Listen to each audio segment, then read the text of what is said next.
நான் இல்லைப்பா, நான் சராசரி மனிதன். சாமி நீங்கள் மெய்க்குரு, இந்தியாவில உலகத்திலே நீங்கள் தான் சாமி மெய்க்குரு. சத்குருன்னு சொல்கிறாங்க, சத்குருன்னு தகுதி இல்லாமல் தனக்கு பேரை வச்சுக்கிறாங்க. நீங்கள் சத்குருக்கு மேலே உள்ள ஆள் சொல்லவே மாட்டேங்கிறீங்க, இல்லைங்கிறீங்க சாமி.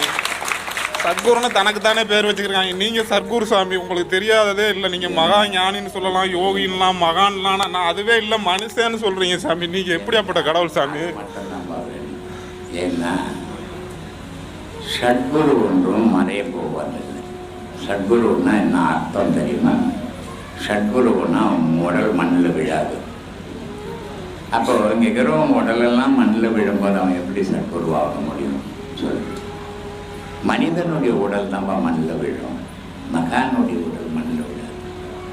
பல மகான்கள் இந்த ஆன்மாவை பதப்படுத்தி இந்த மக்களுக்காக வாழ்ந்துருக்கிறாங்க. இதை உணர்ந்தவங்களாக மட்டும்தான் உணர முடியும், எல்லாராலையும் உணர்ந்துட முடியாது. பல கோடி மகான்கள் நமக்காக இன்னும் இந்த உலகத்தில் இறைவங்கிட்ட போராடி நமக்கு என்னென்ன தேவையோ அத்தனை செய்துருக்காங்க. ஆனால் அது எல்லாராலையும் உணர முடியாது.